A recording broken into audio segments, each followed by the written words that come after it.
So you're probably wondering why I'm in the freezer at -10 degrees, kind of freezing my butt off. But it's leading into our species spotlight this week, which is the snow leopard. And of course, snow leopards live in the mountains at temperatures very close to this. So let's take a look, and you guys can enjoy meeting the snow leopard. Okay, so in all actuality, the snow leopards don't really live in the snow that much.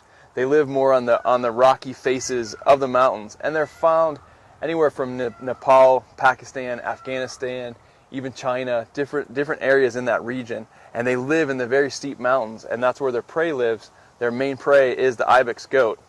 So Big Cat Rescue, we actually have two snow leopards. We have a male and a female, and our male has been neutered.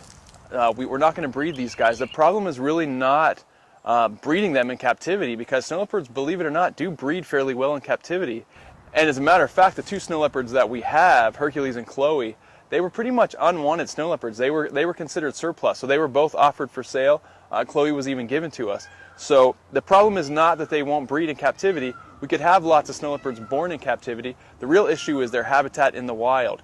And as what's facing all of the wild cats, as their gene pool gets limited and limited by more and more of the animals being killed off, it's really just a matter of time. We've got to preserve their habitat, but at the same time, we've got to maintain this genetic diversity. And as the animals are getting wiped out, not an easy thing to do. So the features of the snow leopard that make them unique, besides their ability to come up and really scare you, is, see those huge paws? They're really good for walking on the snow. And the snow leopards have little ears. See how far they are set back on their head? That's so when these guys are hiding on the rocks and the cliff ledges, they can just sort of flatten their ears back. Or they'll look just like another rock or another ledge. They'll blend right into the stones and the surroundings. Also, the nostrils on the snow leopard, they're actually much deeper, and they have much larger nasal cavities inside. And the reason for that is they're living in these high elevations where there's a real lack of oxygen. So they need much more nasal area to intake this oxygen, and actually to draw the oxygen from the very thin air. And so the snow leopard's tail, although it looks very fluffy, it's actually heavily muscled, and the snow leopards will use that as a rudder or a counterbalance when they're chasing prey up and down the sides of these very steep inclines. So one of the advantages that we have when we're tracking animals in Florida, we have lots of mud, we have thick brush, you can hear the animal moving around. There's evidence that they were there. The brush gets trampled down. The animals will use trails. You can set camera traps. And unfortunately, the snow leopard researchers, they don't have that same advantage.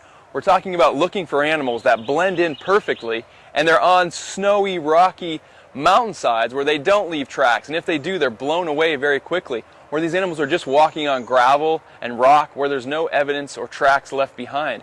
So one of the ways that the snow leopard researchers are using to track these animals right now is by a GPS system, which is a global positioning system. And they actually use satellites to track these animals. And recently, for the first time, a female wild snow leopard has been radio collared, and they're tracking her progress. And they're able to find how far she moves. One of the biggest problems that the snow leopard researchers have is actually determining how many numbers of snow leopards are left. Because a lot of times these animals travel so far that they're thinking they're counting different animals, when in reality it's one animal that has just moved a really long time, actually moved into another territory or another mountain system.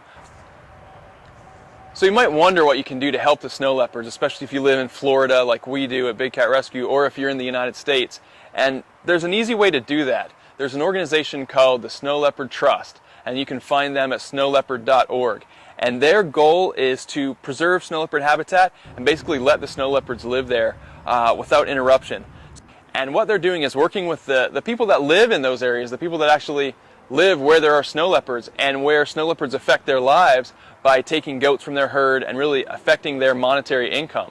So what the Snow Leopard Trust is doing is they're buying products. They're buying products that are handmade in the villages, again, in these areas where there's snow leopards. And the sale of these items it's dependent on whether snow leopards are killed or not. And now when the farmers might lose a goat or one of their animals to a snow leopard, they're very unlikely to run up there and kill it, because now they know if they kill that snow leopard, their loss of income from not being able to sell, their goods is going to be way more than the cost of that one goat. Whereas in years past, it would be devastating. And they've also found that the approach of a bunch of non-local people going in and saying, don't kill these animals no matter what they do, doesn't really work. You have to make it economically feasible. You have to make the snow leopards worth something, and that's what the Snow Leopard Trust is trying to do. Go to their website, again, it's snowleopard.org. It's a great place. It tells you all about how you can help snow leopards, and it's amazing, just amazing at what a little bit of effort can really do across the whole world and really save the future, change the future for the snow leopards.